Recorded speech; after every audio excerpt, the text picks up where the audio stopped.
ओम गणगणपते नमः। ओम गणगणपते नमः। ओम गणगणपते नमः। ओम नमः शिवाय।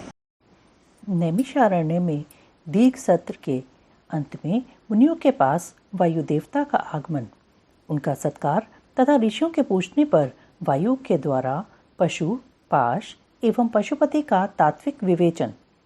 सूत जी कहते हैं, मुनीश्वरों, उस समय उत्तम व्रत का पालन करने वाले उन महाभाग महर्षियों ने उस देश में महादेव जी की आराधना करते हुए एक महान यज्ञ का आयोजन किया। वह यज्ञ जब आरंभ हुआ तब महर्षियों को सर्वथा आश्चर्यजनक जान पड़ा। तदंतर समय बीतने पर जब प्रचुर दक्षिणाओं से युक्त वह यज्ञ समाप्त हुआ तब ब्रह्मा जी की आज्ञा से वायुदेव स्वयं वहां पधारे। उनको आया देख दीर्घकालिक यज्ञ का अनुष्ठान करने वाले वे मुनि ब्रह्मा जी की बात को याद करके अनुपम हर्ष का अनुभव करने लगे। उन सब ने उठकर आकाश जन्मा वायु देवता को प्रणाम किया और उन्हें बैठने के लिए एक सोने का बना हुआ आसन दिया। वायु देवता उस आसन पर बैठे। मुनियों ने उनकी विधिवत पूजा की। तदंतर उन सबका अभिनंदन करके वे कुशल मंगल पूछने लगे। वायु देवता बोले, ब्राह्मणों, इस महान यज्ञ का अनुष्ठान पूर्ण होने तक तुम सब लोग सकुशल रहे ना? यज्ञहंता देवद्रोही दैत्यों ने तुम्हें बाधा तो नहीं पहुंचाई? तुम्हें कोई प्रायश्चित तो नहीं करना पड़ा? तुम्हारे यज्ञ में कोई दोष तो नहीं आया? क्या तुम लोगों ने स्तोत्र और शस्त्र ग्रहों द्वारा देवताओं का तथा पितृकर्मों द्वारा पितरों का भलीभांति पूजन करके यज्ञ विधि का अनुष्ठान भलीभांति संपन्न किया? इस महायज्ञ की समाप्ति हो जाने पर अब आप लोग क्या करना चाहते हैं? मुनियों ने कहा, प्रभो, हमारे कल्याण की वृद्धि के लिए जब आप स्वयं यहाँ आ गए तब अब हमारा सब प्रकार से कुशल मंगल ही है तथा हमारी तपस्या भी उत्तम होगी। अब पहले का वृतांत सुनिए। हमारा हृदय अज्ञानांधकार से आक्रांत हो गया था। तब हमने विज्ञान की प्राप्ति के लिए पूर्व काल में प्रजापति की उपासना की। शरणागत वत्सल प्रजापति ने हम शरणागतों पर कृपा करके इस प्रकार कहा, ब्राह्मणों, रुद्रदेव सबसे श्रेष्ठ हैं। वे ही परम कारण हैं। उन्हें तर्क से नहीं जाना जा सकता। भक्तिमान पुरुष ही उनके स्वरूप को ठीक ठीक देखता और समझता है। भक्ति भी उनकी कृपा से ही मिलती है और उस कृपा से ही परमानंद की प्राप्ति होती है। अतः उनके कृपा प्रसाद को प्राप्त करने के लिए तुम लोग नैमिषारण्य में यज्ञ का आयोजन करो।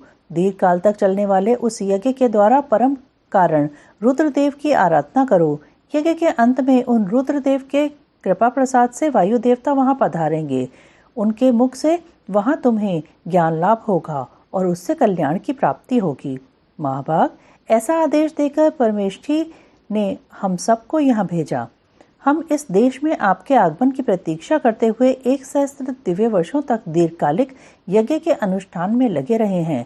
अतः इस समय आपके आगमन के सिवा हमारे लिए दूसरी कोई प्रार्थनीय वस्तु नहीं है। दीर्घकाल से यज्ञ अनुष्ठान में लगे हुए उन महर्षियों का यह पुरातन वृतांत सुनकर वायु देवता मन ही मन प्रसन्न हो मुनियों से घिरे हुए वहां बैठे रहे। फिर उन सबके पूछने पर उनके भक्तिभाव की वृद्धि के लिए उन्होंने भगवान शंकर के सृष्टि आदि ऐश्वर्य को संक्षेप से बताया। नैमिषारण्य के ऋषियों ने पूछा, देव, आपने ईश्वर विषयक ज्ञान कैसे प्राप्त किया तथा आप अव्यक्त जन्मा ब्रह्मा जी के शिष्य किस प्रकार हुए? वायु देवता बोले, महर्षियों, 19वें कल्प का नाम श्वेत लोहित कल्प समझना चाहिए। उसी कल्प में चतुर्मुख ब्रह्मा ने सृष्टि की कामना से तपस्या की। उनकी उस तीव्र तपस्या से संतुष्ट हो स्वयं उनके पिता देवदेव महेश्वर ने उन्हें दर्शन दिया। वे दिव्य कुमारावस्था से युक्त रूप धारण करके रूपवानों में श्रेष्ठ श्वेत नामक मुनि होकर दिव्यवाणी बोलते हुए उनके सामने उपस्थित हुए। वेदों के अधिपति तथा सबके पालक पिता महेश्वर का दर्शन करके गायत्री सहित ब्रह्मा जी ने उन्हें प्रणाम किया और उन्हीं से उत्तम ज्ञान पाया। ज्ञान पाकर विश्वकर्मा चतुर्मुख ब्रह्मा संपूर्ण चराचर भूतों की सृष्टि करने लगे। साक्षात परमेश्वर शिव से सुनकर ब्रह्मा जी ने अमृत स्वरूप ज्ञान प्राप्त किया था। इसलिए मैंने तपस्या के बल से उन्हीं के मुख से उस ज्ञान को उपलब्ध किया। मुनियों ने पूछा, आपने वह कौन सा ज्ञान प्राप्त किया जो सत्य से भी परम सत्य एवं शुभ है तथा जिसमें उत्तम निष्ठा रखकर पुरुष परमानंद को प्राप्त करता है? वायु देवता बोले, महर्षियों, मैंने पूर्व काल में पशुपाश और पशुपति का जो ज्ञान प्राप्त किया था, सुख चाहने वाले पुरुष को उसी में ऊंची निष्ठा रखनी चाहिए। अज्ञान से उत्पन्न होने वाला दुख ज्ञान से ही दूर होता है। वस्तु के विवेक का नाम ज्ञान है। वस्तु के 3 भेद माने गए हैं, जड़, चेतन और उन दोनों का नियंता। इन्हीं तीनों को क्रम से पाश, पशु तथा पशुपति कहते हैं। तत्वज्ञ पुरुष प्रायः इन्हीं 3 तत्वों को क्षर, अक्षर तथा उन दोनों से अतीत कहते हैं। अक्षर ही पशु कहा गया है। क्षर तत्व का ही नाम पाश है तथा क्षर और अक्षर दोनों से परे जो परम तत्व है उसी को पति या पशुपति कहते हैं। प्रकृति को ही क्षर कहा गया है, पुरुष को ही अक्षर कहते हैं और जो इन दोनों को प्रेरित करता है वह क्षर और अक्षर दोनों से भिन्न तत्व परमेश्वर कहा गया है। माया का ही नाम प्रकृति है। पुरुष उस माया से आवृत है। मल और कर्म के द्वारा प्रकृति का पुरुष के साथ संबंध होता है। शिव ही इन दोनों के प्रेरक ईश्वर हैं। माया महेश्वर की शक्ति है। चित्र स्वरूप जीव उस माया से आवृत है। चेतन जीव को आच्छादित करने वाला अज्ञानमय पाश ही मल कहलाता है। उससे शुद्ध हो जाने पर जीव स्वतः शिव हो जाता है। वह विशुद्ध ही शिव तत्व है। मुनियों ने पूछा, सर्वव्यापी चेतन को माया किस हेतु से आवृत करती है? किस लिए पुरुष को आवरण प्राप्त होता है और किस उपाय से उसका निवारण होता है? वायु देवता बोले, व्यापक तत्व को भी आंशिक आवरण प्राप्त होता है क्योंकि कला आदि भी व्यापक हैं। भोग के लिए किया गया कर्म ही उस आवरण में कारण है। मल का नाश होने से वह आवरण दूर हो जाता है। कला, विद्या, राग, काल और नियति, इन्हीं को कला आदि कहते हैं। कर्मफल का जो उपभोग करता है उसी का नाम पुरुष है। कर्म 2 प्रकार के हैं, पुण्य कर्म और पाप कर्म। पुण्य कर्म का फल सुख और पाप कर्म का फल दुख है। कर्म अनादि है और फल का उपभोग कर लेने पर उसका अंत हो जाता है। यद्यपि जड़ कर्म का चेतन आत्मा से कुछ संबंध नहीं है, तथापि अज्ञानवश जीव ने उसे अपने आप में मान रखा है। भोग कर्म का विनाश करने वाला है। प्रकृति को भोग्य कहते हैं और भोग का साधन है। शरीर, बाहम, इंद्रियां और अंतःकरण उसके द्वार हैं। अतिशय भक्ति भाव से उपलब्ध हुए महेश्वर के कृपा प्रसाद से मल का नाश होता है और मल का नाश हो जाने पर पुरुष निर्मल शिव के समान हो जाता है। विद्या पुरुष की ज्ञान शक्ति को और कला उसकी क्रिया शक्ति को अभिव्यक्त करने वाली है। राग भोग्य वस्तु के लिए क्रिया में प्रवृत्त करने वाला होता है।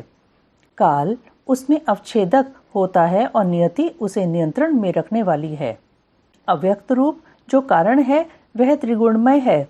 उसी से जड़ जगत की उत्पत्ति होती है और उसी में उसका लय होता है। तत्व चिंतक पुरुष उस अव्यक्त को ही प्रधान और प्रकृति कहते हैं। सत्व, रज और तम ये तीनों गुण प्रकृति से प्रकट होते हैं। तिल में तेल की भांति वे प्रकृति में सूक्ष्म रूप से विद्यमान रहते हैं। सुख और उसके हेतु को संक्षेप से सात्विक कहा गया है।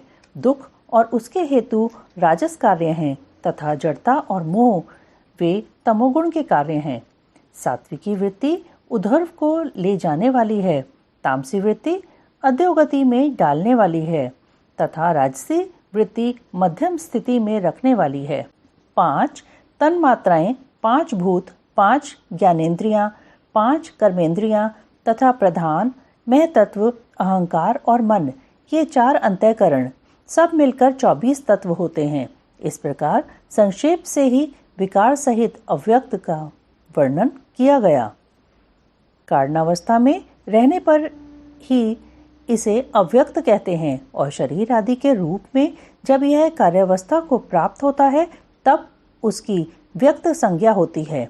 ठीक उसी तरह जैसे कारणावस्था में स्थित होने पर जिसे हम मिट्टी कहते हैं, वही कार्यावस्था में घट आदि नाम धारण कर लेती है। जैसे घट आदि कार्य मृत्तिका आदि कारण से अधिक भिन्न नहीं है, उसी प्रकार शरीर आदि व्यक्त पदार्थ अव्यक्त से अधिक भिन्न नहीं है। इसलिए एकमात्र अव्यक्त ही करण उनका आधारभूत शरीर तथा भोग्य वस्तु है, दूसरा कोई नहीं। पूछा, प्रभु बुद्धि, इंद्रिय और शरीर से व्यतिरिक्त किसी आत्मा नामक वस्तु की वास्तविक स्थिति कहाँ है? वायुदेव बोले, महर्षियों, सर्वव्यापी चेतन का बुद्धि, इंद्रिय और शरीर से पार्थक्य अवश्य है। आत्मा नामक कोई पदार्थ निश्चय ही विद्यमान है, परंतु उसकी सत्ता में किसी हेतु की उपलब्धि बहुत ही कठिन है। सत्पुरुष बुद्धि, इंद्रिय और शरीर को आत्मा नहीं मानते, क्योंकि स्मृति अनियत है तथा उसे संपूर्ण शरीर का एक साथ अनुभव नहीं होता। इसलिए वेदों और वेदांतों में आत्मा को पूर्वानुभूत विषयों का स्मरण करता, संपूर्ण ज्ञेय पदार्थों में व्यापक तथा अंतर्यामी कहा जाता है। यह न स्त्री है, न पुरुष है और न नपुंसक ही है, न ऊपर है, न अगल बगल में है, न नीचे है और न किसी स्थान विशेष में। यह संपूर्ण चल शरीरों में अविचल, निराकार एवं अविनाशी रूप से स्थित है। ज्ञानी पुरुष निरंतर विचार करने से उस आत्म तत्व का साक्षात्कार कर पाते हैं। पुरुष का जो वह शरीर कहा गया है, इससे बढ़कर अशुद्ध, पराधीन, दुखमय और अस्थिर दूसरी कोई वस्तु नहीं है। शरीर ही सब विपत्तियों का मूल कारण है। उससे युक्त हुआ पुरुष अपने कर्म के अनुसार सुखी, दुखी और मूढ़ होता है। जैसे पानी से सींचा हुआ खेत अंकुर उत्पन्न करता है, उसी प्रकार अज्ञान से आप्लावित हुआ कर्म नूतन शरीर को जन्म देता है। ये शरीर अत्यंत दुखों के आलय माने जाते हैं। इनकी मृत्यु अनिवार्य होती है। भूतकाल में कितने ही शरीर नष्ट हो गए और भविष्य काल में सहस्त्रों शरीर आने वाले हैं। वे सब आकर जब जीर्ण शीर्ण हो जाते हैं, तब पुरुष उन्हें छोड़ देता है। कोई भी जीवात्मा किसी भी शरीर में अनंत काल तक रहने का अवसर नहीं पाता। यहाँ स्त्रियों, पुत्रों और बंधु बांधवों से जो मिलन होता है, वह पथिक को मार्ग में मिले हुए दूसरे पथिकों के समागम के ही समान है। जैसे महासागर में एक काष्ठ कहीं से और दूसरा काष्ठ कहीं से बहता है, वे दोनों काष्ठ कहीं थोड़ी देर के लिए मिल जाते हैं और मिलकर फिर बिछुड़ जाते हैं। उसी प्रकार प्राणियों का यह समागम भी संयोग वियोग से युक्त है। ब्रह्मा जी से लेकर स्थावर प्राणियों तक सभी जीव पशु कहे गए हैं। उन सभी पशुओं के लिए ही यह दृष्टांत या दर्शन शास्त्र कहा गया है। यह जीव पाशों में बंधता और सुख दुख भोगता है, इसलिए पशु कहलाता है। यह ईश्वर की लीला का साधनभूत है, ऐसा ज्ञानी महात्मा कहते हैं। महेश्वर की महत्ता का प्रतिपादन। वायु देवता कहते हैं, महर्षियों, इस विश्व का निर्माण करने वाला कोई पति है जो अनंत रमणीय गुणों का आश्रय कहा गया है। वही पशुओं को पाश से मुक्त करने वाला है। उसके बिना संसार की सृष्टि कैसे हो सकती है? क्योंकि पशु अज्ञानी और पाश अचेतन है। प्रधान परमाणु आदि जितने भी जड़ तत्व हैं, उन सबका कर्ता वह पति ही है। यह बात स्वयं समझ में आ जाती है। किसी बुद्धिमान या चेतन कारण के बिना इन जड़ तत्वों का निर्माण कैसे संभव है? पशु, पाश और पति का जो वास्तव में पृथक पृथक स्वरूप है, उसे जानकर ही ब्रह्मवेत्ता पुरुष योनि से मुक्त होता है। क्षर और अक्षर ये दोनों एक दूसरे से संयुक्त होते हैं। पति या परमेश्वर ही व्यक्ताव्यक्त जगत का भरण पोषण करते हैं। वे ही जगत को बंधन से छुड़ाने वाले हैं। भोक्ता, भोग्य और प्रेरक ये तीन ही तत्व जानने योग्य हैं। विज्ञ पुरुषों के लिए इनसे भिन्न दूसरी कोई वस्तु जानने योग्य नहीं है। सृष्टि के आरंभ में एक ही रुद्रदेव विद्यमान रहते हैं, दूसरा कोई नहीं होता।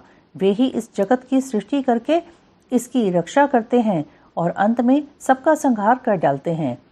उनके सब ओर नेत्र हैं, सब ओर मुख हैं, सब ओर भुजाएं हैं और सब ओर चरण हैं।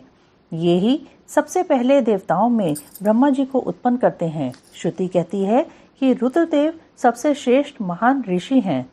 मैं इन महान अमृत स्वरूप अविनाशी पुरुष परमेश्वर को जानता हूँ। इनकी अंग कांति सूर्य के समान है। वे प्रभु अज्ञानांधकार से परे विराजमान हैं। इन परमात्मा से परे दूसरी कोई वस्तु नहीं है। इनसे अत्यंत सूक्ष्म और इनसे अधिक महान भी कुछ नहीं है। इनसे यह सारा जगत परिपूर्ण है। इनके सब ओर हाथ, पैर, नेत्र, मस्तक, मुख और कान हैं। ये लोक में सबको व्याप्त करके स्थित हैं। ये संपूर्ण इंद्रियों के विषयों को जानने वाले हैं, परंतु वास्तव में सब इंद्रियों से रहित हैं।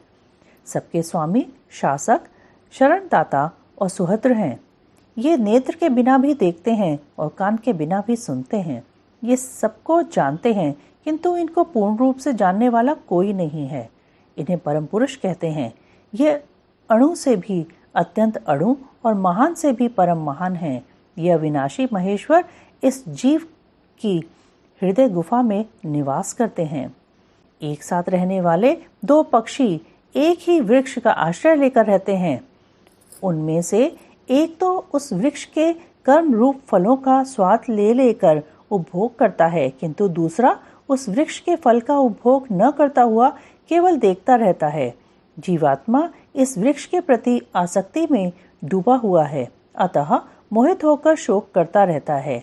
वह जब कभी भगवत कृपा से भक्त सेवित परम कारण रूप परमेश्वर का और उनकी महिमा का साक्षात्कार कर लेता है, तब शोक रहित हो सुखी हो जाता है।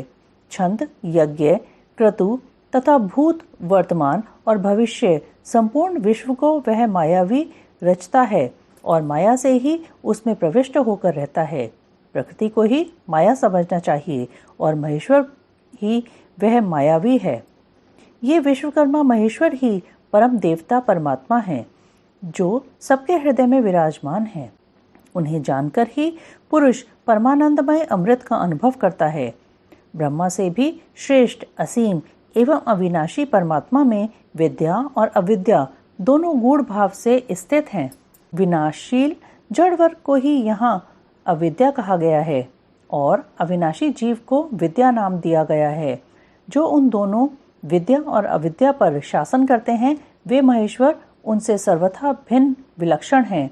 ये प्रतापी महेश्वर इस जगत में समष्टिभूत और इंद्रिय वर्ग रूप एक एक जाल को अनेक प्रकार से रचकर इसका विस्तार करते हैं। फिर अंत में संहार करके सबको अनेक से एक में परिणत कर देते हैं तथा पुनः सृष्टि काल में सबकी पूर्ववत रचना करके सब पर आधिपत्य करते हैं।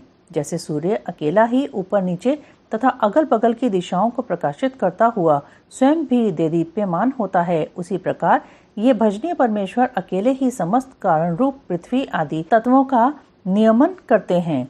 श्रद्धा और भक्ति के भाव से प्राप्त होने योग्य आश्रय रहित कहे जाने वाले जगत की उत्पत्ति और संहार करने वाले कल्याण स्वरूप एवं 16 कलाओं की रचना कर उन महादेव को जो जानते हैं, वे शरीर के बंधन को सदा के लिए त्याग देते हैं, अर्थात जन्म मृत्यु के चक्कर से छूट जाते हैं। वे ही परमेश्वर तीनों कालों से परे, निष्कल, सर्वज्ञ, त्रिगुणाधीश्वर एवं साक्षात परात्पर ब्रह्म हैं। संपूर्ण विश्व उन्हीं का रूप है। वे सबकी उत्पत्ति के कारण होकर भी स्वयं अजन्मा हैं, स्तुति के योग्य हैं, प्रजाओं के पालक, देवताओं के भी देवता और संपूर्ण जगत के लिए पूजनीय हैं। अपने हृदय में विराजमान उन परमेश्वर की हम उपासना करते हैं, जो काल आदि से परे, जिनसे यह समस्त प्रपंच प्रकट होता है, जो धर्म के पालक, पाप के नाशक, भोगों के स्वामी तथा संपूर्ण विश्व के धाम हैं। ईश्वरों के भी परम महेश्वर, देवताओं के भी परम देवता तथा पतियों के भी परम पति हैं। उन भुवनेश्वरों के भी ईश्वर महादेव को हम सबसे परे जानते हैं। उनके शरीर रूप, कार्य और इंद्रिय तथा मन रूपी कारण नहीं हैं। उनके समान और उनसे अधिक भी इस जगत में कोई नहीं दिखाई देता। ज्ञान, बल और क्रिया रूप उनकी स्वाभाविक पराशक्ति वेदों में नाना प्रकार की सुनी गई है। उन्हीं शक्तियों से इस संपूर्ण विश्व की रचना हुई है। उसका न कोई स्वामी है, न कोई निश्चित चिन्ह है, न उस पर किसी का शासन है। वह समस्त कारणों का कारण होता हुआ ही उनका अधीश्वर भी है। उनका न कोई जन्मदाता है, न जन्म है, न जन्म के माया मलादि हेतु ही हैं। वह एक ही संपूर्ण विश्व में समस्त भूतों में गुमरूप से व्याप्त हैं। वही सब भूतों का अंतरात्मा और धर्माध्यक्ष कहलाता है। वह सब भूतों के अंदर बसा हुआ सबका दृष्टा, साक्षी, चेतन और निर्गुण है। वह एक है, वशी है, अनेकों विवशात्मा निष्क्रिय पुरुषों को वश में रखने वाला है। वह नित्यों का नित्य, चेतनों का चेतन है। वह एक है, कामना रहित है और बहुतों की कामना पूर्ण करने वाला ईश्वर है। सांख्य और योग अर्थात ज्ञान योग और निष्काम कर्म योग से प्राप्त करने योग्य सबके कारण रूप उन जगदीश्वर परम देव को जानकर जीव संपूर्ण पाशों से मुक्त हो जाता है।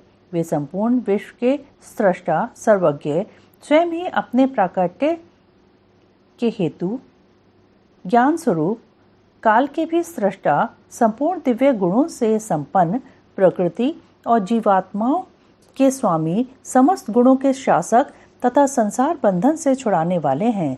जिन परम देव ने सबसे पहले ब्रह्मा जी को उत्पन्न किया और स्वयं उन्हें वेद का ज्ञान दिया, अपने स्वरूप विषयक बुद्धि को प्रसन्न करने वाले उन परमेश्वर शिव को जानकर मैं इस संसार बंधन से छूटने के लिए उनकी शरण में जाता हूँ।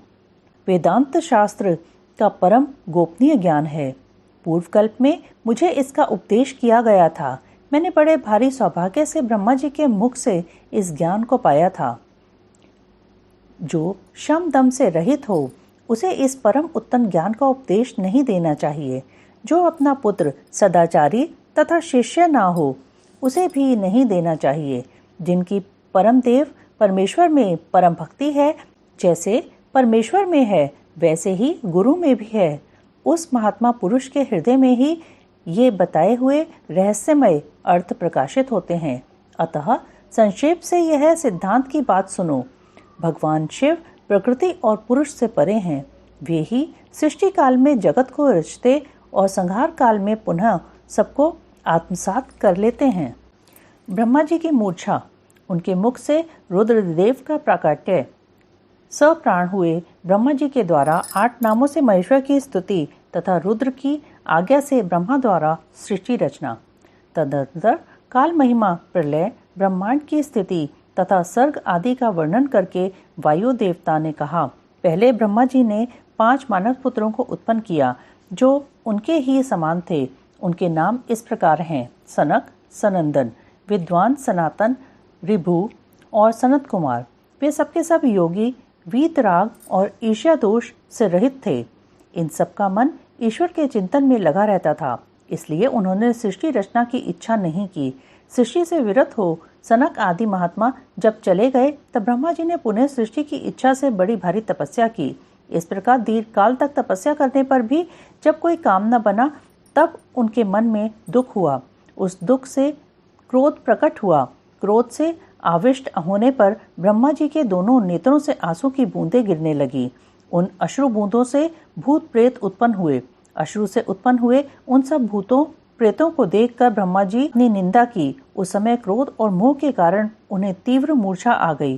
क्रोध से आविष्ट हुए प्रजापति ने मूर्छित होने पर अपने प्राण त्याग दिए। तब प्राणों के स्वामी भगवान नील लोहित रुद्र अनुपम कृपा प्रसाद प्रकट करने के लिए ब्रह्मा जी के मुख से वहां प्रकट हुए। उन जगदीश्वर प्रभु ने अपने को 11 रूपों में प्रकट किया। महादेव जी ने अपने उन महामना 11 स्वरूपों से कहा, बच्चों, मैंने लोक पर अनुग्रह करने के लिए तुम लोगों की सृष्टि की है, अतः तुम आलस्य रहित हो संपूर्ण लोक की स्थापना, हित साधन तथा प्रजा संतान की वृद्धि के लिए प्रयत्न करो। महेश्वर के ऐसा कहने पर वे रोने और चारों ओर दौड़ने लगे। रोने और दौड़ने के कारण उनका नाम रुद्र हुआ।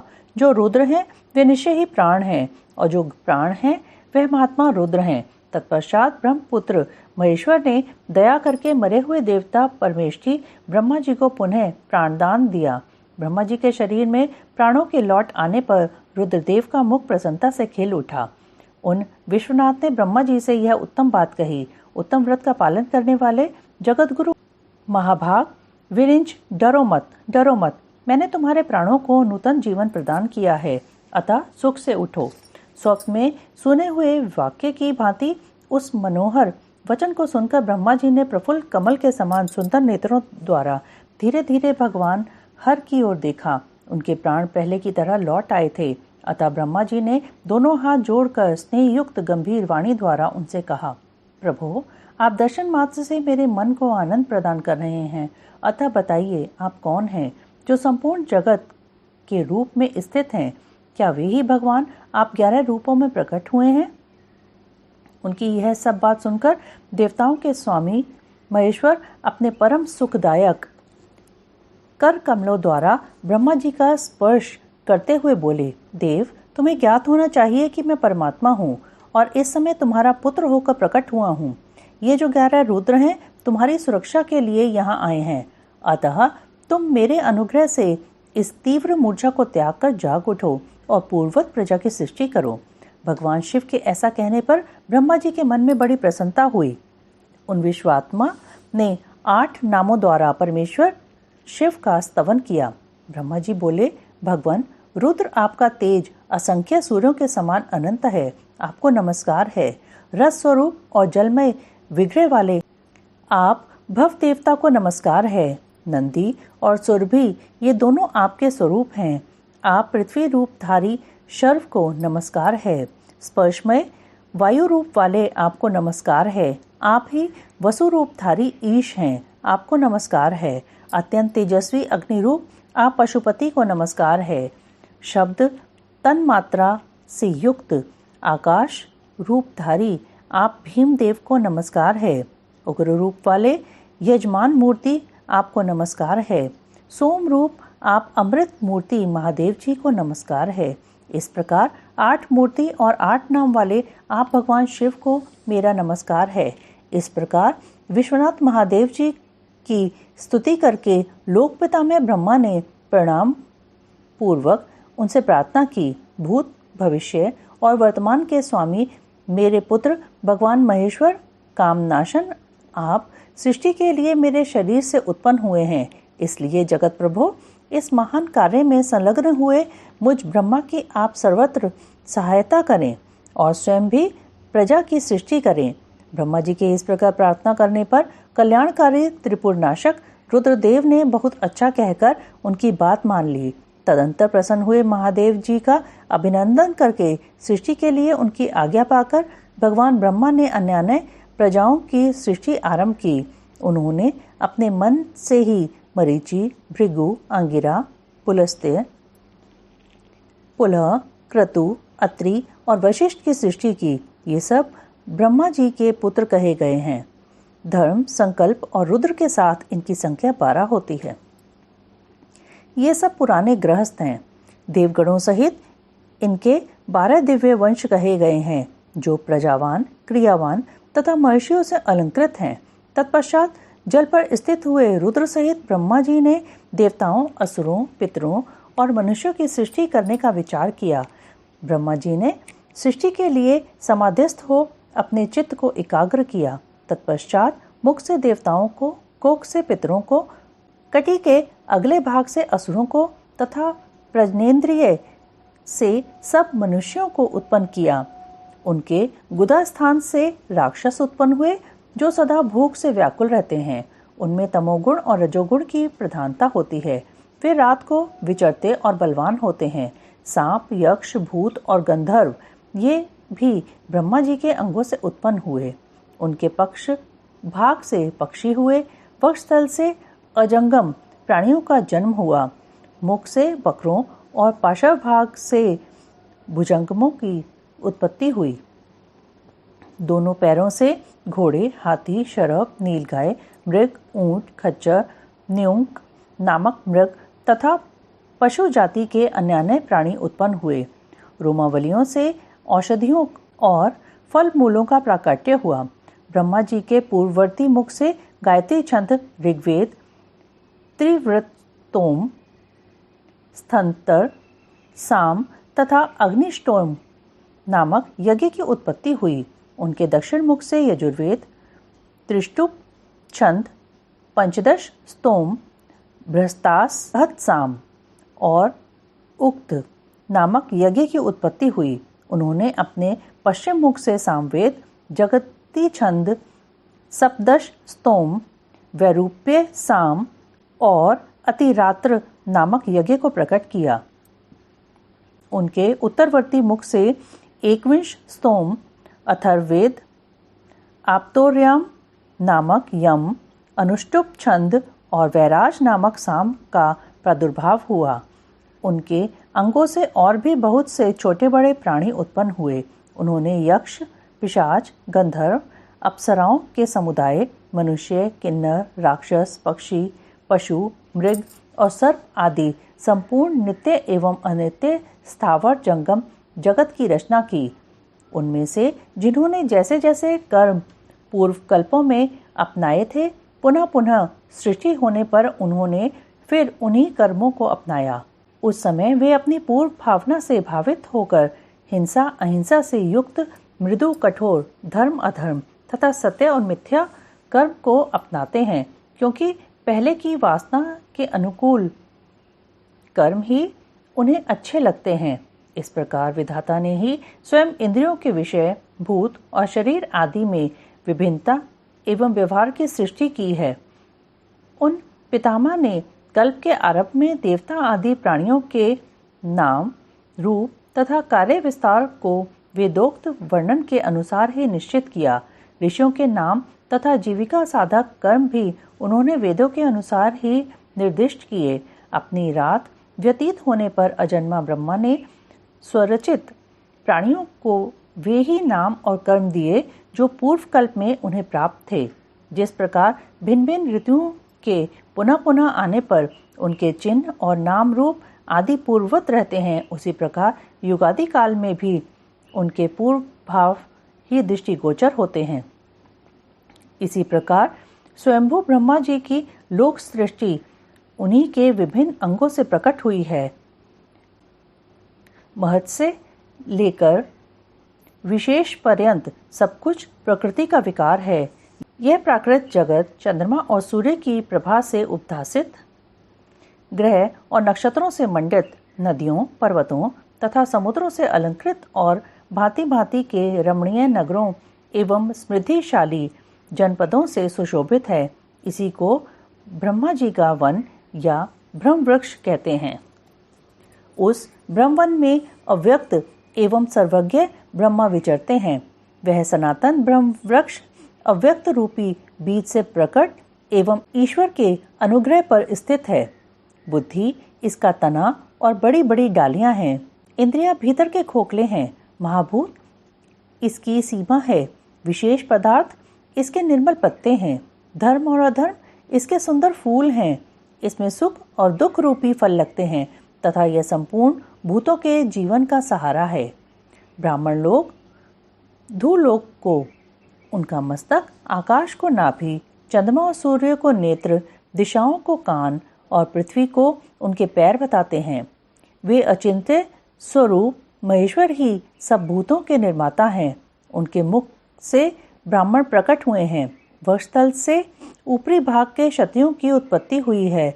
दोनों जांघों से वैश्य और पैरों से शूद्र उत्पन्न हुए हैं। इस प्रकार उनके अंगों से ही संपूर्ण वर्णों का प्रादुर्भाव हुआ है। भगवान रुद्र के ब्रह्मा जी के मुख से प्रकट होने का रहस्य, रुद्र के महामहिम स्वरूप का वर्णन, उनके द्वारा रुद्रगणों की सृष्टि तथा ब्रह्मा जी के रोकने से उनका सृष्टि से विरत होना। ऋषि बोले, प्रभु आपने चतुर्मुख ब्रह्मा के मुख से परमात्मा रुद्रदेव की सृष्टि बताई है। इस विषय में हमको संशय होता है। जो प्रलय काल में कुपित होकर ब्रह्मा, विष्णु और अग्नि सहित समस्त लोक का संहार कर डालते हैं, जिन्हें ब्रह्मा और विष्णु भय से प्रणाम करते हैं, जिन लोक संहारकारी महेश्वर के वश में दोनों सदा ही रहते हैं, जिन महादेव जी ने पूर्व काल में ब्रह्मा और विष्णु को अपने शरीर से प्रकट किया था, जो प्रभु सदा ही उन दोनों के योगक्षेम का निर्वाह करने वाले हैं, वे आदिदेव पुरातन पुरुष भगवान रुद्र अव्यक्त जन्मा ब्रह्मा के पुत्र कैसे हो गए? तात, भगवान ब्रह्मा ने मुनियों से जैसी बात बताई है वह सब आप ठीक ठीक कहिए। भगवान शिव के उत्तम यश का श्रवण करने के लिए हमारे हृदय में बड़ी श्रद्धा है। वायु देवता ने कहा, ब्राह्मणों, तुम सब लोग जिज्ञासा में कुशल हो, अतः तुमने यह बहुत ही उचित प्रश्न किया है। मैंने भी पूर्व काल में पितामह ब्रह्मा जी के समक्ष यही प्रश्न रखा था। उसके उत्तर में पितामह ने मुझसे जो कुछ कहा था वही मैं तुम्हें बताऊंगा। जैसे रुद्रदेव उत्पन्न हुए और फिर जिस प्रकार ब्रह्मा और विष्णु की परस्पर उत्पत्ति हुई वह सब विषय सुना रहा हूँ। ब्रह्मा, विष्णु और रुद्र तीनों ही कारणात्मा हैं। वे क्रमशः चराचर जगत की सृष्टि, पालन और संहार के हेतु हैं और साक्षात महेश्वर से प्रकट हुए हैं। उनमें परम ऐश्वर्य विद्यमान है। वे परमेश्वर से भावित और उनकी शक्ति से अधिष्ठित हो सदा उनके कार्य करने में समर्थ होते हैं। पूर्व काल में पिता महेश्वर ने ही उन तीनों को 3 कर्मों में नियुक्त किया था। ब्रह्मा की सृष्टि कार्य में, विष्णु की रक्षा कार्य में तथा रुद्र की संहार कार्य में नियुक्ति हुई थी। कल्पांतर में परमेश्वर शिव के प्रसाद से रुद्रदेव ने ब्रह्मा और नारायण की सृष्टि की थी। इसी तरह दूसरे कल्प में जगन्मय ब्रह्मा ने रुद्र तथा विष्णु को उत्पन्न किया था। फिर कल्पांतर में भगवान विष्णु ने भी रुद्र तथा ब्रह्मा की सृष्टि की थी। इस तरह पुनः ब्रह्मा ने नारायण की और रुद्रदेव ने ब्रह्मा की सृष्टि की। इस प्रकार विभिन्न कल्पों में ब्रह्मा, विष्णु और महेश्वर परस्पर उत्पन्न होते और एक दूसरे का हित चाहते हैं। उन कल्पों के वृत्तांत को लेकर महर्षिगण उनके प्रभाव का वर्णन किया करते हैं। प्रत्येक कल्प में भगवान रुद्र के आविर्भाव का जो कारण है उसे बता रहा हूँ। उन्हीं के प्रादुर्भाव से ब्रह्मा जी की सृष्टि प्रवाह अविच्छिन्न रूप से चलता रहता है। ब्रह्मांड से उत्पन्न होने वाले ब्रह्मा प्रत्येक कल्प में प्रजा की सृष्टि करके प्राणियों की वृद्धि न होने से जब अत्यंत दुखी हो मूर्छित हो जाते हैं, तब उनके दुख की शांति और प्रजा वर्ग की वृद्धि के लिए उन कल्पों में रुद्रगणों के स्वामी काल स्वरूप नील लोहित महेश्वर रुद्र अपने कारणभूत परमेश्वर की आज्ञा से ब्रह्मा जी के पुत्र होकर उन पर अनुग्रह करते हैं। वे ही तेजो राशि, अनामय, अनादि, अनंत, धाता, भूत संहारक और सर्वव्यापी भगवान ईश परम ऐश्वर्य से संयुक्त, परमेश्वर से भावित और सदा उन्हीं की शक्ति से अधिष्ठित हो, उन्हीं के चिन्ह धारण करते हैं, उन्हीं के नाम से प्रसिद्ध हो, उन्हीं के समान रूप धारण कर उनके कार्य करने में समर्थ होते हैं। इनका सारा व्यवहार उन्हीं परमेश्वर के समान होता है। ये उनकी आज्ञा के पालक हैं। सहस्रों सूर्यों के समान उनका तेज है। वे अर्धचंद्र को आभूषण के रूप में धारण करते हैं। उनके हार, बाजूबंद और कड़े सर्पमय हैं। वे मूंछ की मेखला धारण करते हैं। जलंधर, विरिंच और इंद्र उनकी सेवा में खड़े रहते हैं तथा हाथ में कपालखंड उनकी शोभा बढ़ाता है। गंगा की ऊंची तरंगों से उनके पिंगल वर्ण वाले केश और मुख भीगे रहते हैं। उनके कमनीय कैलाश पर्वत के विभिन्न प्रांत टूटी हुई दाढ़ वाले सिंह आदि वन्य पशुओं से आक्रांत हैं। उनके बाएं कानों के पास गोलाकार कुंडल झिलमिलाता रहता है। वे महान वृषभ पर सवारी करते हैं। उनकी वाणी महान मेघ की गर्जना के समान गंभीर है। कांति प्रचंड अग्नि के समान उद्दीप्त है और बल पराक्रम भी महान है। इस प्रकार ब्रह्मपुत्र महेश्वर का विशाल रूप बड़ा भयानक है। वे ब्रह्मा जी को विज्ञान देकर सृष्टि कार्य में उनकी सहायता करते हैं।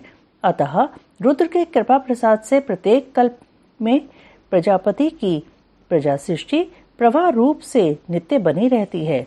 एक समय ब्रह्मा जी ने नील लोहित भगवान रुद्र से सृष्टि करने की प्रार्थना की। तब भगवान रुद्र ने मानसिक संकल्प के द्वारा बहुत से पुरुषों की सृष्टि की। वे सबके सब उनके अपने ही समान थे। सबने जटाजूट धारण कर रखे थे। सभी निर्भय, नीलकंठ और त्रिनेत्र थे। जरा और मृत्यु उनके पास नहीं पहुंचने पाती थी। चमकीले शूल उनके श्रेष्ठ आयुध थे। रुद्रगणों ने संपूर्ण 14 भुवनों को आच्छादित कर लिया था। उन विविध रुद्रों को देखकर पितामह ने रुद्रदेव से कहा, देव देवेश्वर, आपको नमस्कार है। आप ऐसी प्रजाओं की सृष्टि न कीजिए, आपका कल्याण हो। अब दूसरी प्रजाओं की सृष्टि कीजिए। जो वर्ण धर्म वाली हों। जी के ऐसा कहने पर परमेश्वर रुद्र उनसे हंसते हुए बोले, मेरी सृष्टि वैसी नहीं होगी, अशुभ प्रजाओं की सृष्टि तुम ही करो। ब्रह्मा जी से ऐसा कहकर संपूर्ण भूतों के स्वामी भगवान रुद्र उन रुद्रगणों के साथ प्रजा की सृष्टि कार्य से निवृत्त हो गए। ब्रह्मा जी के द्वारा अर्ध नारीश्वर रूप की स्तुति तथा उस स्तोत्र की महिमा। वायुदेव कहते हैं, जब फिर ब्रह्मा जी की रची हुई प्रजा बढ़ न सकी, तब उन्होंने पुनः मैथुनी सृष्टि करने का विचार किया। इसके पहले ईश्वर से नारियों का समुदाय प्रकट नहीं हुआ था, इसलिए तब तक पितामह मैथुनी सृष्टि नहीं कर सके थे। तब उन्होंने मन में ऐसे विचार को स्थान दिया जो निश्चित रूप से उनके मनोरथ की सिद्धि में सहायक था। उन्होंने सोचा कि प्रजाओं की वृद्धि के लिए परमेश्वर से ही पूछना चाहिए, क्योंकि उनकी कृपा के बिना ये प्रजाएं बढ़ नहीं सकती। ऐसा सोचकर विश्वात्मा ब्रह्मा ने तपस्या करने की तैयारी की।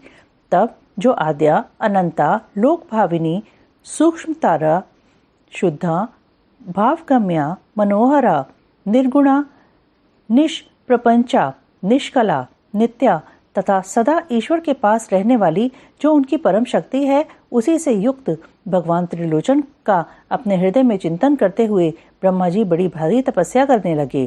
तीव्र तपस्या में लगे हुए परमेष्ठी ब्रह्मा पर उनके पिता महादेव जी थोड़े ही समय में संतुष्ट हो गए।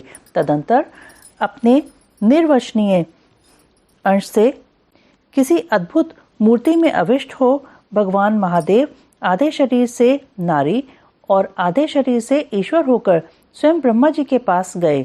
उन सर्वव्यापी, सब कुछ देने वाले, सत असत से रहित, समस्त उपमाओं से शून्य, शरणागत वत्सल और सनातन शिव को दंडवत प्रणाम करके ब्रह्मा जी उठे और हाथ जोड़ महादेव जी तथा महादेवी पार्वती की स्तुति करने लगे।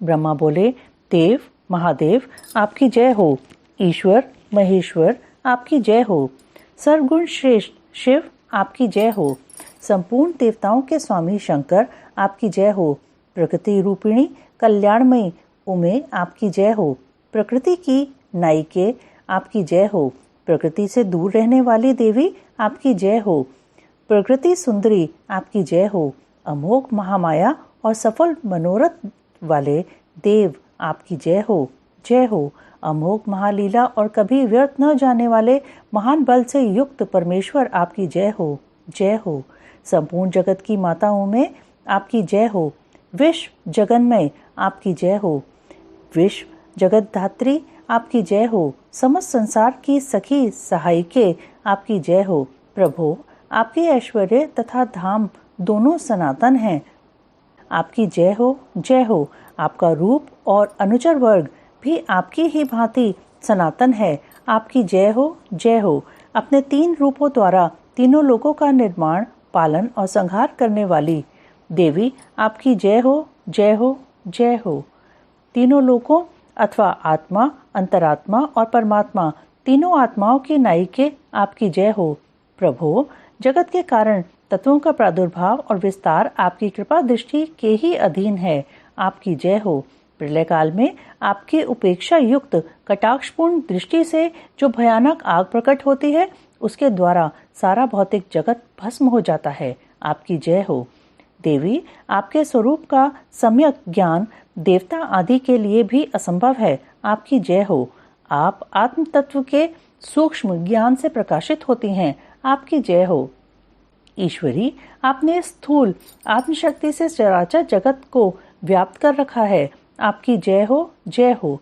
प्रभो विश्व से तत्वों का समुदाय अनेक और एक रूप में आपके ही आधार पर स्थित है, आपकी जय हो, आपके श्रेष्ठ सेवकों का समूह बड़े बड़े असुरों के मस्तक पर पांव रखता है, आपकी जय हो, शरणागतों की रक्षा करने में अतिशय समर्थ परमेश्वरी आपकी जय हो, संसार रूपी विश्व वृक्ष के उगने वाले अंकुरों का उन्मूलन करने वाली उमे आपकी जय हो, प्रादेशिक ऐश्वर्य, वीर्य और शौर्य का विस्तार करने वाले देव आपकी जय हो, विश्व से परे विद्यमान देव आपने अपने वैभव से दूसरों के वैभवों को तिरस्कृत कर दिया है, आपकी जय हो, पंचविध मोक्ष रूप पुरुषार्थ के प्रयोग द्वारा परमानंदमय अमृत की प्राप्ति कराने वाले परमेश्वर आपकी जय हो। पंचविध पुरुषार्थ के विज्ञान रूप अमृत से परिपूर्ण स्तोत्र रूपिणी परमेश्वरी आपकी जय हो। अत्यंत भयानक संसार रूपी महारोग को दूर करने वाले वैद्य शिरोमणि आपकी जय हो। अनादि कर्ममल एवं अज्ञान रूपी अंधकार राशि को दूर करने वाली चंद्रिका रूपिणी शिवे आपकी जय हो। त्रिपुर विनाश करने के लिए कालाग्नि स्वरूप महादेव आपकी जय हो।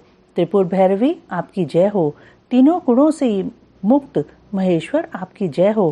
तीनों गुणों का मर्दन करने वाली महेश्वरी आपकी जय हो। आदि सर्वज्ञ आपकी जय हो। सबको ज्ञान देने वाली देवी आपकी जय हो। प्रचुर दिव्य अंगों से सुशोभित देव आपकी जय हो। मनोवांछित वस्तु देने वाली देवी आपकी जय हो। भगवान देव, कहाँ तो आपका उत्कृष्ट धाम और कहाँ मेरी तुच्छ वाणी, तथापि भक्ति भाव से प्रलाप करते हुए मुझ सेवक के अपराध को आप क्षमा कर दें। इस प्रकार सुंदर उक्तियों द्वारा भगवान रुद्र और देवी का एक साथ गुणगान करके चतुर्मुख ब्रह्मा ने रुद्र एवं रुद्राणी को बारंबार नमस्कार किया। ब्रह्मा जी के द्वारा पठित यह पवित्र एवं उत्तम अर्धनारीश्वर स्तोत्र शिव तथा पार्वती के हर्ष को बढ़ाने वाला है। जो भक्ति पूर्वक जिस किसी भी गुरु की शिक्षा से इस स्तोत्र का पाठ करता है, वह शिव और पार्वती को प्रसन्न करने के कारण अपने अभीष्ट फल को प्राप्त कर लेता है।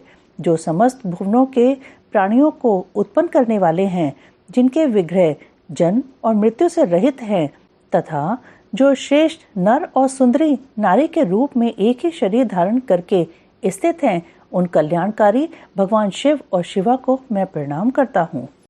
महादेव जी के शरीर से देवी का प्राकट्य और देवी के भ्रू मध्य भाग से शक्ति का प्रादुर्भाव। वायु देवता कहते हैं, तदंतर महादेव जी महामेघ की गर्जना के समान मधुर गंभीर मंगलदायिनी एवं मनोहर वाणी में बोले, ब्राह्मण, तुमने इस समय प्रजाजनों की वृद्धि के लिए जो तपस्या की है, तुम्हारी इस तपस्या से मैं संतुष्ट हूँ और तुम्हें अभीष्ट वर देता हूँ। इस प्रकार परम उदार तथा स्वभावतः मधुर वचन कहकर देवेश्वर हर ने अपने शरीर के वाम भाग से देवी रुद्राणी को प्रकट किया। जिन दिव्य गुण संपन्ना देवी को ब्रह्मवेत्ता पुरुष परमात्मा शिव की पराशक्ति कहते हैं, तथा जिनमें जन्म मृत्यु और जरा आदि विकारों का प्रवेश नहीं है, वे भवानी उस समय शिव के अंग से प्रकट हुई, जिनका परम भाव देवताओं को भी ज्ञात नहीं है। वे समस्त देवताओं की भी अधीश्वरी देवी अपने स्वामी के अंग से प्रकट हुई।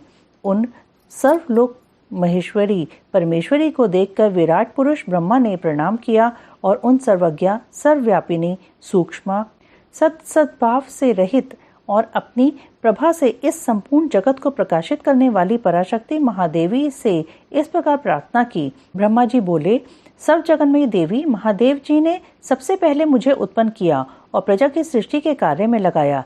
इनकी आज्ञा से मैं समस्त जगत की सृष्टि करता हूँ, किंतु देवी, मेरे मानसिक संकल्प से रचे गए देवता आदि समस्त प्राणी बारंबार सृष्टि करने पर भी बढ़ नहीं रहे हैं। अतः अब मैं मैथुनी सृष्टि करके ही अपनी सारी प्रजा को बढ़ाना चाहता हूँ। आपके पहले नारी कुल का प्रादुर्भाव नहीं हुआ था, इसलिए नारी कुल की सृष्टि करने के लिए मुझ में शक्ति नहीं है। संपूर्ण शक्तियों का आविर्भाव आपसे ही होता है। अतः सर्वत्र सबको सब प्रकार की शक्ति देने वाली आप वरदायिनी माया देवेश्वरी से ही प्रार्थना करता हूँ। संसार भय को दूर करने वाली सर्वव्यापिनी देवी, इस चराचर जगत की वृद्धि के लिए आप अपने एक अंश से मेरे पुत्र दक्ष की पुत्री हो जाइए। ब्रह्मयोनि ब्रह्मा के इस प्रकार याचना करने पर देवी रुद्राणी ने अपनी बाहों के मध्य भाग से अपने ही समान कांतिमती एक शक्ति प्रकट की। उसे देखकर देव देवेश्वर हर ने हंसते हुए कहा, तुम तपस्या द्वारा ब्रह्मा जी की आराधना करके उनका मनोरथ पूर्ण करो। परमेश्वर शिव की इस आज्ञा को शिरोधार्य करके वह देवी ब्रह्मा जी की प्रार्थना के अनुसार दक्ष की पुत्री हो गई। इस प्रकार ब्रह्मा जी को ब्रह्म रूपिणी अनुपम शक्ति देकर देवी शिवा महादेव जी के शरीर में प्रविष्ट हो गईं। फिर महादेव जी भी अंतर्ध्यान हो गए। तभी से इस जगत के भीतर स्त्री जाति में भोग प्रतिष्ठित हुआ। तभी से इस जगत के भीतर स्त्री जाति में भोग प्रतिष्ठित हुआ और मैथुन द्वारा प्रजा की सृष्टि का कार्य चलने लगा। मुनिवरों, इससे ब्रह्मा जी को भी आनंद और संतोष प्राप्त हुआ। देवी से शक्ति के प्रादुर्भाव का यह सारा प्रसंग मैंने तुम्हें कह सुनाया। प्राणियों की सृष्टि के प्रसंग में इस विषय का वर्णन किया गया है। यह पुण्य की वृद्धि करने वाला है, अतः अवश्य सुनने योग्य है। जो प्रतिदिन देवी से शक्ति के प्रादुर्भाव की इस कथा का कीर्तन करता है, उसे सब प्रकार का पुण्य प्राप्त होता है तथा वह शुभ लक्षण पुत्र पाता है। भगवान शिव का पार्वती तथा पार्षदों के साथ मंदराचल पर जाकर रहना। शुंभ निशुंभ के वध के लिए ब्रह्मा जी की प्रार्थना से शिव का पार्वती को काली कहकर कुपित करना और काली का गौरी होने के लिए तपस्या के निमित्त जाने की आज्ञा मांगना। वायु देवता कहते हैं, इस प्रकार महादेव जी से ही सनातन पराशक्ति को पाकर प्रजापति ब्रह्मा मैथिली सृष्टि करने की इच्छा लेकर स्वयं भी आधे शरीर से अद्भुत नारी और आधे शरीर से पुरुष हो गए। आधे शरीर से जो नारी उत्पन्न हुई थी वह उनसे शतरूपा ही प्रकट हुई थी। ब्रह्मा जी ने अपने आधे पुरुष शरीर से विराट को उत्पन्न किया। वे विराट पुरुष ही स्वयंभुव मनु कहलाते हैं। देवी शतरूपा ने अत्यंत दुष्कर तपस्या करके उद्दीप्त यश वाले मनु को ही पति रूप में प्राप्त किया। इसके पश्चात मनु के वंश तथा दक्ष यज्ञ विध्वंस आदि के प्रसंग सुनाकर वायु देवता ने यह बताया कि भगवान शंकर ने दक्ष तथा देवताओं के अपराध क्षमा कर दिए। तदंतर ऋषि ने पूछा, प्रभो, अपने गणों तथा देवी के साथ अंतर्ध्यान होकर भगवान शिव कहाँ गए, कहाँ रहे और क्या करके विरत हुए? वायुदेव बोले, महर्षियों, पर्वतों में श्रेष्ठ और विचित्र कंदराओं से सुशोभित जो परम सुंदर मंदराचल है, वही अपनी तपस्या के प्रभाव से देवाधिदेव महादेव जी का प्रिय निवास स्थान हुआ। उसने पार्वती और शिव को अपने सिर पर ढोने के लिए बड़ा भारी तप किया था और दीर्घ काल के बाद उसे उनके चरणार बिंदु के स्पर्श का सुख प्राप्त हुआ। उस पर्वत के सौंदर्य का विस्तार पूर्वक वर्णन सहस्रों मुखों द्वारा 100 करोड़ वर्षों में भी नहीं किया जा सकता। उसके सामने समस्त पर्वतों का सौंदर्य तुच्छ हो जाता है। इसलिए महादेव जी ने देवी का प्रिय करने की इच्छा से उस अत्यंत रमणीय पर्वत को अपना अंतःपुर बना लिया। इस सर्वश्रेष्ठ पर्वत का स्मरण करके रैभ्य आश्रम के समीप स्थित हुए। अंबिका सहित भगवान त्रिलोचन वहां से अंतर्ध्यान होकर चले गए। मंदराचल के उद्यान में पहुंचकर देवी सहित महेश्वर वहां की रमणीय तथा दिव्य अंतःपुर की भूमियों में रमण करने लगे। जब इस तरह कुछ समय बीत गया और ब्रह्मा जी की मैथिली सृष्टि के द्वारा जब प्रजाएं बढ़ गईं, तब शुंभ और निशुंभ नामक 2 दैत्य उत्पन्न हुए। वे परस्पर भाई थे। उनके तपोबल से प्रभावित हो परमेष्ठी ब्रह्मा ने उन दोनों भाइयों को यह वर दिया था कि इस जगत में किसी भी पुरुष से तुम मारे नहीं जा सकोगे।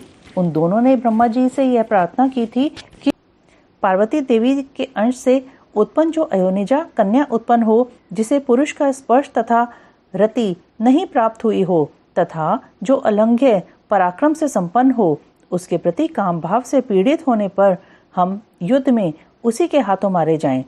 उनकी इस प्रार्थना पर ब्रह्मा जी ने तथास्तु कहकर स्वीकृति दे दी।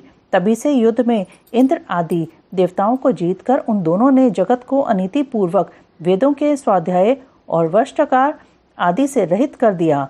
तब ब्रह्मा ने उन दोनों के वध के लिए देवेश्वर शिव से प्रार्थना की, प्रभो, आप एकांत में देवी की निंदा करके भी जैसे तैसे उन्हें क्रोध दिलाइए और उनके रूप रंग की निंदा से उत्पन्न हुई काम भाव से रहित कुमारी स्वरूपा शक्ति को निशुंभ और शुंभ के वध के लिए देवताओं को अर्पित कीजिए। ब्रह्मा जी के इस तरह प्रार्थना करने पर भगवान नील लोहित रुद्र एकांत में पार्वती की निंदा सी करते हुए मुस्कुराकर बोले, तुम तो काली हो। तब सुंदर वर्ण वाली देवी पार्वती अपने श्याम वर्ण के कारण आक्षेप सुनकर कुपित हो उठी और पतिदेव से मुस्कुराकर समाधान रहित वाणी द्वारा बोली। देवी ने कहा, प्रभु, यदि मेरे इस काले रंग पर आपका प्रेम नहीं है तो इतने दीर्घ काल से अपनी शिक्षा का आप दमन क्यों करते रहे हैं? कोई स्त्री कितनी ही सर्वांग सुंदरी क्यों न हो, यदि पति का उस पर अनुराग नहीं हुआ तो अन्य समस्त गुणों के साथ ही उसका जन्म लेना व्यर्थ हो जाता है। स्त्रियों की यह सृष्टि ही पति के भोग का प्रधान अंग है। यदि वह उससे वंचित हो गई तो इसका और कहाँ उपयोग हो सकता है। इसलिए आपने एकांत में जिसकी निंदा की है उस वर्ण को त्याग कर अब मैं दूसरा वर्ण ग्रहण करूंगी अथवा स्वयं ही मिट जाऊंगी।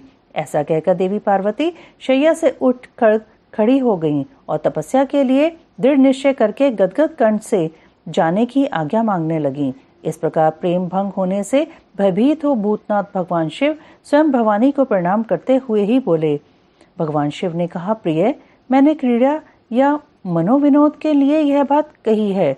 मेरे इस अभिप्राय को न जानकर तुम कुपित क्यों हो गई? यदि तुम पर मेरा प्रेम नहीं होगा तो और किस पर हो सकता है? तुम इस जगत की माता हो और मैं पिता तथा अधिपति हूँ।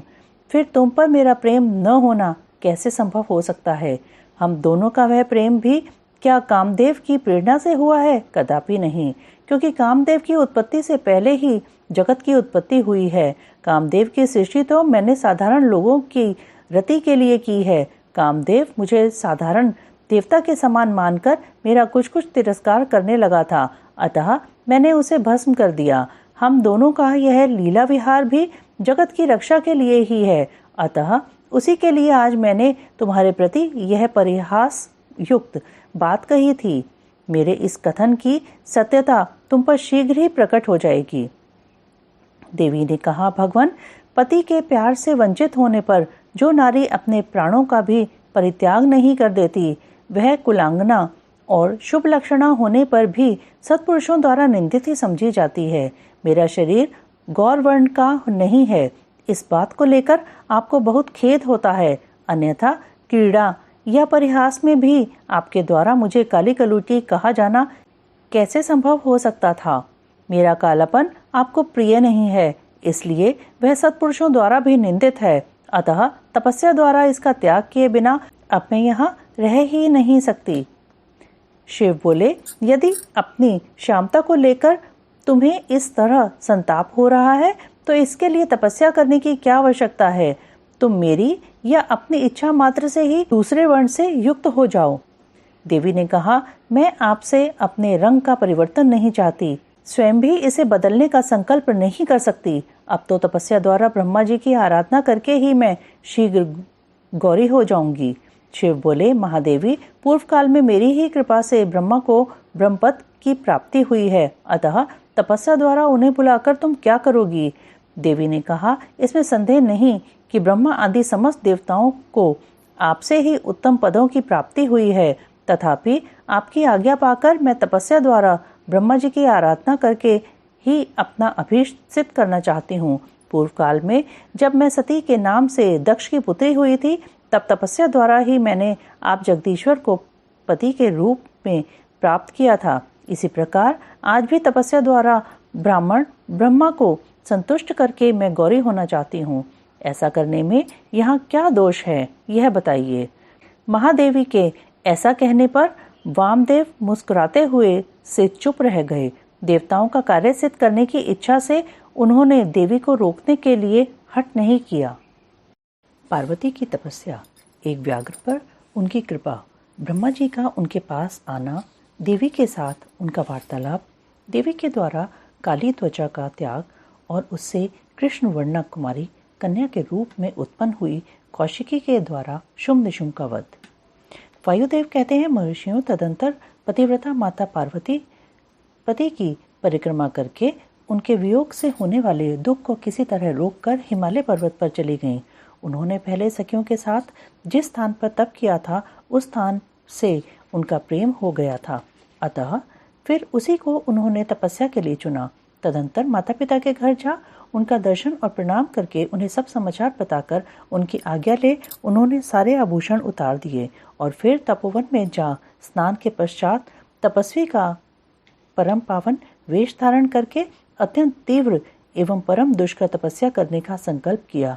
वे मन ही मन सदा पति के चरणारविंदों का चिंतन करती हुई किसी क्षणिक लिंग में उन्हीं का ध्यान करके पूजन की बाहम विधि के अनुसार जंगल के फल फूल आदि उपकरणों द्वारा तीनों समय उनका पूजन करती थी।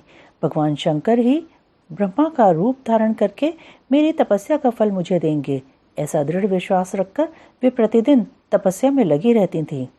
इस तरह तपस्या करते करते जब बहुत समय बीत गया, तब एक दिन उनके पास कोई बहुत बड़ा व्याघ्र देखा गया। वह दुष्ट भाव से वहां आया था। पार्वती के निकट आते ही उस दुरात्मा का शरीर जड़वत हो गया। वह उनके समीप चित्र लिखित सा दिखाई देने लगा। दुष्भाव से पास आए हुए उस व्याघ्र को देखकर भी देवी पार्वती साधारण नारी की भांति स्वभाव से विचलित नहीं हुई। उस व्याघ्र के सारे अंग अकड़ गए थे। वह भूख से अत्यंत पीड़ित हो रहा था और यह सोचकर कि यही मेरा भोजन है, निरंतर देवी की ओर ही देख रहा था।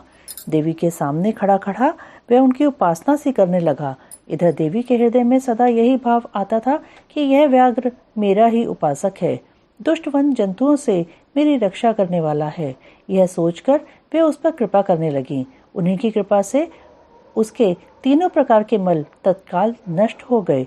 फिर तो उस व्याघ्र को सहसा देवी के स्वरूप का बोध हुआ। उसकी भूख मिट गई और उसके अंगों की जड़ता भी दूर हो गई। साथ ही उसकी जन्म सिद्धि दुष्टता नष्ट हो गई और उसे निरंतर तृप्ति बनी रहने लगी। उस समय उत्कृष्ट रूप से अपनी कृतार्थता का अनुभव करके वह तत्काल भक्त हो गया और उन परमेश्वरी की सेवा करने लगा। अब वह अन्य दुष्ट जंतुओं को खदेड़ता हुआ तपोवन में विचरने लगा। इधर देवी की तपस्या बढ़ी और तीव्र से तीव्रतर होती गई। देवता शुंभ आदि दैत्यों के दुराग्रह से दुखी हो ब्रह्मा जी की शरण में गए। उन्होंने शत्रु पीड़न जनित अपने दुख को उनसे निवेदन किया। शुंभ व निशुंभ वरदान पाने के घमंड से देवताओं को जैसे जैसे दुख देते थे, वह सब सुनकर ब्रह्मा जी को उन पर बड़ी दया आई। उन्होंने दैत्यवध के लिए भगवान शंकर के साथ हुई बातचीत का स्मरण करके देवताओं के साथ देवी के तपोवन को प्रस्थान किया। वहां सूर्यश्रेष्ठ ब्रह्मा ने उत्तम तप में परिनिष्ठ परमेश्वरी पार्वती को देखा। वे संपूर्ण जगत की प्रतिष्ठा सी जान पड़ती थीं। अपने श्रीहरि के तथा रुद्रदेव के भी जन्मदाता पिता महामहेश्वर की भार्या आर्या जगन माता गिरिराज नंदिनी पार्वती जी को ब्रह्मा जी ने प्रणाम किया। देवगणों के साथ ब्रह्मा जी को आया देख देवी ने योग्य अर्घ देकर स्वागत आदि के द्वारा उनका सत्कार किया। बदले में उनका भी सत्कार और अभिनंदन करके ब्रह्मा जी अनजान की भांति देवी की तपस्या का कारण पूछने लगे। ब्रह्मा जी बोले, देवी, इस तीव्र तपस्या के द्वारा आप यहाँ किस अभीष्ट मनोरथ की सिद्धि करना चाहती हैं? तपस्या के संपूर्ण फलों की सिद्धि तो आपके ही अधीन है। जो समस्त लोकों के स्वामी हैं, उन्हीं परमेश्वर को पति के रूप में पाकर आपने तपस्या का संपूर्ण फल प्राप्त कर लिया है, अथवा यह सारा ही क्रियाकलाप आपका लीला विलास है। परंतु आश्चर्य की बात तो यह है कि आप इतने दिनों से महादेव जी के विरह का कष्ट कैसे सह रही हैं? देवी ने कहा, ब्राह्मण, जब सृष्टि के आदिकाल में महादेव जी से आपकी उत्पत्ति सुनी जाती है, तब समस्त प्रजाओं में प्रथम होने के कारण आप मेरे ज्येष्ठ पुत्र होते हैं। फिर जब प्रजा की वृद्धि के लिए आपके ललाट से भगवान शिव का प्रादुर्भाव हुआ, तब आप मेरे पति के पिता और मेरे श्वशुर होने के कारण गुरुजनों की कोटि में आ जाते हैं। और जब मैं यह सोचती हूँ कि स्वयं मेरे पिता गिरिराज हिमालय आपके पुत्र हैं, तब आप मेरे साक्षात पितामह लगते हैं। लोक पितामह, इस तरह आप लोक यात्रा के विधाता हैं। अंतपुर में पति के साथ जो वृत्तांत घटित हुआ है, उसे मैं आपके सामने कैसे कह सकूंगी? अतः यहाँ बहुत कहने से क्या लाभ? मेरे शरीर में जो यह कालापन है, इसे सात्विक विधि से त्याग कर मैं गौर वर्ण होना चाहती हूँ। ब्रह्मा जी बोले, देवी, इतने ही प्रयोजन के लिए आपने ऐसा कठोर तप क्यों किया? क्या इसके लिए आपकी इच्छा मात्र ही पर्याप्त नहीं थी, अथवा यह आपकी एक लीला ही है? जगन माता, आपकी लीला भी लोकहित के लिए ही होती है, अतः आप इसके द्वारा मेरे एक अभीष्ट फल की सिद्धि कीजिए। निशुंभ और शुंभ नामक दो दैत्य हैं, उनको मैंने वर दे रखा है। इससे उनका घमंड बहुत बढ़ गया है और वे देवताओं को सता रहे हैं। उन दोनों को आपके ही हाथ से मारे जाने का वरदान प्राप्त हुआ है, अतः अब विलंब करने से कोई लाभ नहीं। आप क्षण भर के लिए सुस्थिर हो जाइए। आपके द्वारा जो शक्ति रची या छोड़ी जाएगी, वही उन दोनों के लिए मृत्यु हो जाएगी।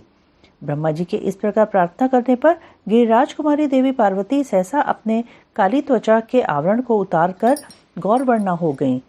त्वचाकोश रूप से त्यागी गई। जो उनकी शक्ति थी उसका नाम कौशिकी हुआ। वह काले मेघ के समान कांति वाली कृष्णवर्णा कन्या हो गई। देवी की वह मायामयी शक्ति ही योग निद्रा और वैष्णवी कहलाती है। उसके 8 बड़ी बड़ी भुजाएं थीं। उसने उन हाथों में शंख, चक्र और त्रिशूल आदि आयुध धारण कर रखे थे। देवी के 3 रूप हैं, सौम्य, घोर और मिश्र। वह 3 नेत्रों से युक्त थीं।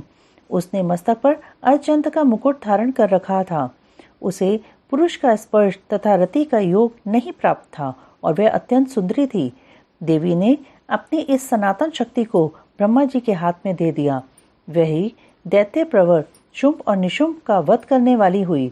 उस समय प्रसन्न हुए ब्रह्मा जी ने उस पराशक्ति को सवारी के लिए एक प्रबल सिंह प्रदान किया जो उनके साथ ही आया था। उस देवी के रहने के लिए ब्रह्मा जी ने विंध्यगिरि पर वासस्थान दिया और वहां नाना प्रकार के उपचारों से उनका पूजन किया।